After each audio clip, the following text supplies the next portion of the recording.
untuk bertani, kira-kira sudah capek belum Pak tanahnya? Sudah capek. Kenapa? Digunakan kimia yang terus-menerus sehingga tingkat keasaman tanahnya itu sangat tinggi.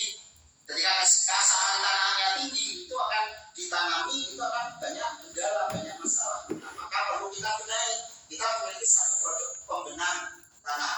Ya, kegunaannya untuk menaikkan pH tanah, untuk menggugurkan tanah, untuk merangsang pertumbuhan akar. Ya, tanaman itu kuncinya nomor satu pada akar. Kalau akarnya sempurna, akarnya normal, itu pasti tumbuhannya akan tumbuh normal. Nah, kita di pembenang tanah ini konsentrasi untuk merangsang pertumbuhan akar. Nah, kebutuhannya untuk 1/4 hektar, ya kalau Bapak Ibu 1/4 hektar itu membutuhkan 2 liter pembenang tanah sebagai pupuk dasar.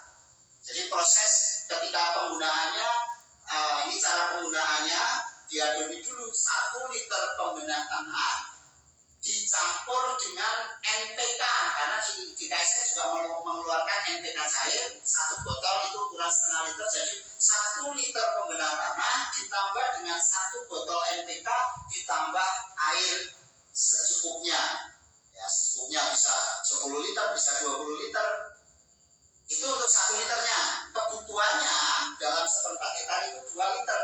Jadi kalau penggunaan yang baik untuk pupuk dasar sebaiknya sebetulnya 2 kali sebelum tanam.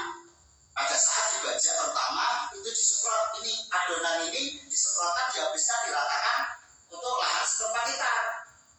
Mau dijadikan 1 tank, 2 tank, 3 tank, terserah dengan nyemprotnya dibuat spuyernya, diboroskan supaya tanahnya basah. Itu cara penggunaan sebelum tanam. Kalau misalkan kita ada waktu dan ada tenaga, itu digunakan ini setelah dibajak, setelah itu diproses. Ya kalau misalkan dikasih kompos, setelah dikasih kompos baru disemprot pembenang tanah supaya komposnya itu jadi tidak tumbuh jamur. Nah setelah diproses sudah jadi, lahan sudah jadi, siap ditanam, disemprot lagi sama 1 liter pembenang tanah ditambah 1 botol NPK ditambah air secukupnya, disemprotkan rata ke lahan 1/4 hektar. Tapi kalau 2 kali tadi kita buat Pak repot, nggak sempat, ya sekali juga nggak apa-apa, tapi yang penting kebutuhannya dicukupi. 2 liter itu disemprotkan 1 kali nggak apa-apa setelah lahan sudah jadi. Nah itu cara penggunaan pembenang tanah.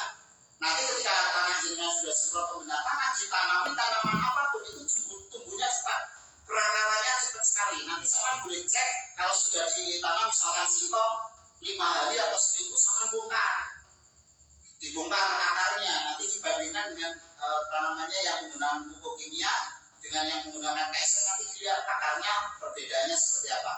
Nah seperti itu. Nah ini cara penggunaan untuk pembenang tanah dan kebutuhannya.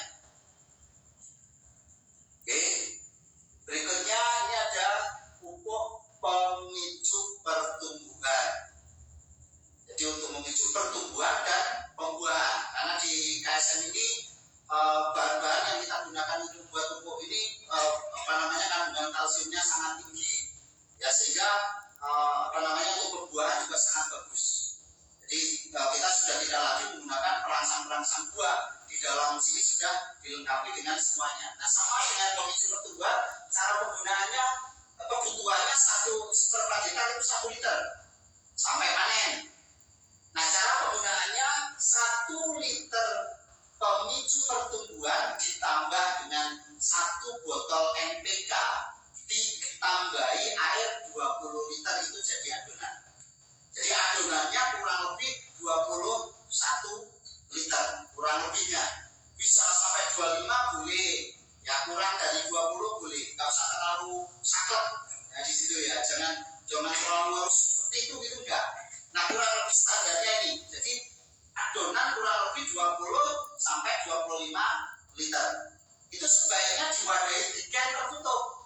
Cari degen yang besar, masukkan semua di situ karena ini tidak digunakan sekaligus.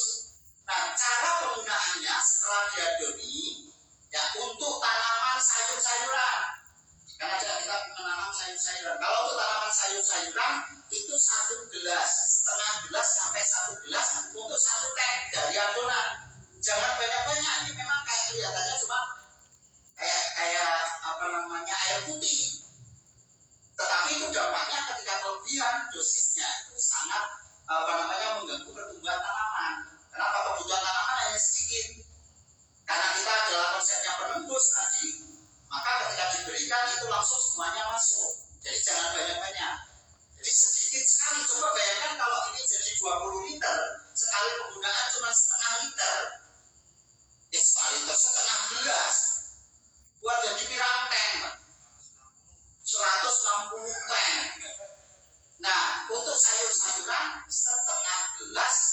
1 gelas. Kalau cabai, ya khusus cabai itu kebutuhannya sangat sedikit, sebaiknya setengah gelas saja cabai. Ya kalau terong, kemudian tomat itu 1 gelas masih cukup bagus. Nah ini cara penggunaan untuk sayur-sayuran. Disemprotkan sebaiknya 3 hari sekali. Kenapa? Jika SM ini dengan produk SL itu kebutuhannya sedikit, tetapi rutinitas itu yang dibutuhkan. Jadi daripada memberikan sekaligus banyak tetapi jarang-jarang, lebih baik sedikit tapi sering. Itu cara penggunaan untuk sayur-sayuran. Kemudian untuk tanaman pangan, untuk padi, jagung, singkong, itu sama, cara ngadoninya sama. Penggunaannya ketika masih kecil itu bisa 1 gelas. Masih kecil, baru misalkan jagung baru umur 5 hari, itu 1 gelas untuk 1 tank disemprotkan. Nanti bertahap naik, bisa setengah liter. Nanti kalau sudah tinggi, sudah agak besar, itu 1 liter untuk 1 tank. Nah disemprotkan bisa 10 hari sekali untuk tanaman pangan. Ya padi, jagung, kalau singkong itu biasanya sampai panen cuma 4 kali. Nah seperti itu cara penggunaan untuk tanaman pangan. Nah nyemprotnya jangan terlalu basah, dibuat agak ngambut saja. Kalau terlalu basah nanti bisa gogrok daunnya. Tapi nggak masalah, ketika gogrok daunnya nanti akan tumbuh lagi. Jangan khawatir. Nah kalau untuk tanaman keras, ya tanaman keras seperti karet, sawit, kopi, itu 1 tanknya itu 1 liter. Ya 1 tank 1 liter itu digunakan untuk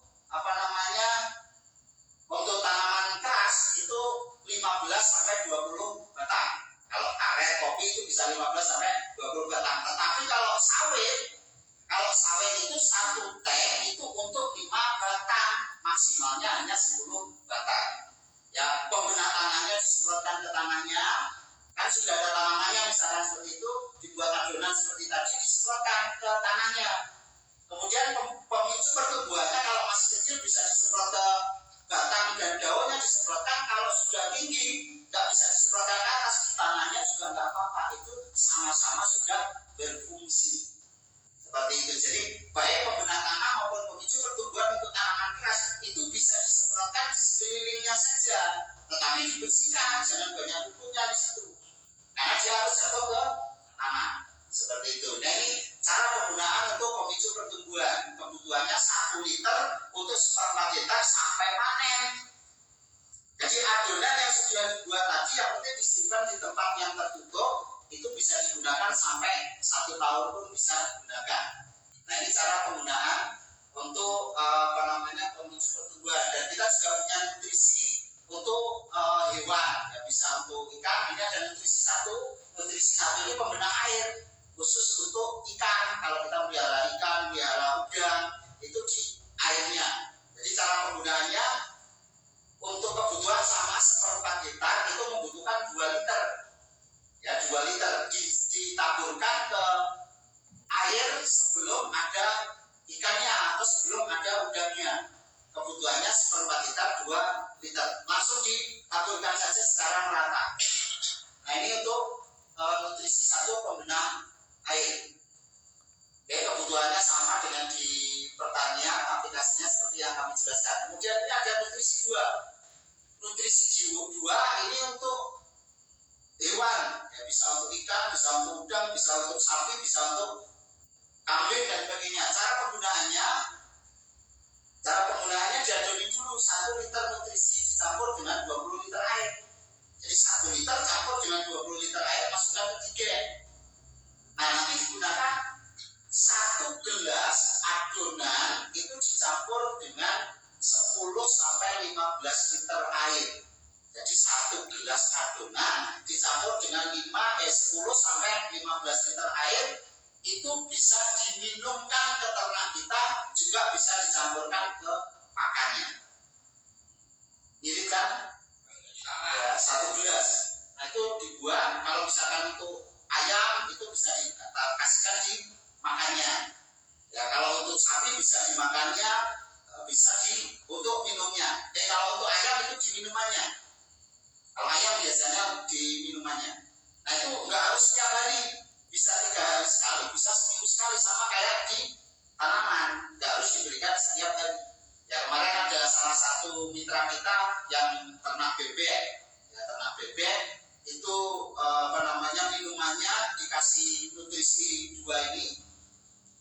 hasilnya luar biasa.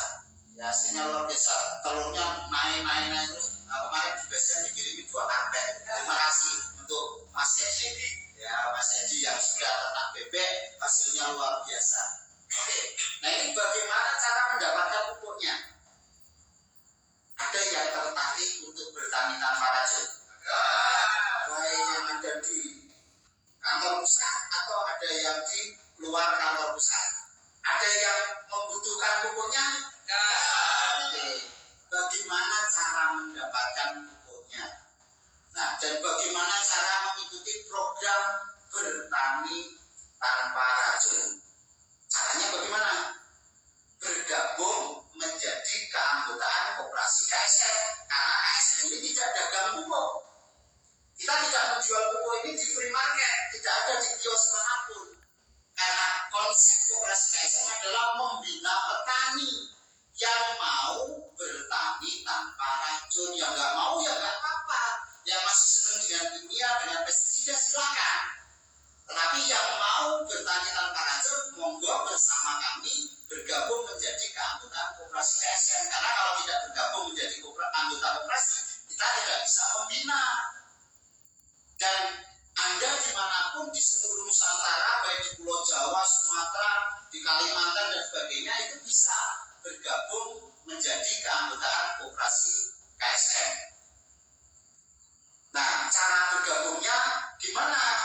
Persyaratan untuk menjadi keanggotaan koperasi KSM, syaratnya punya nama.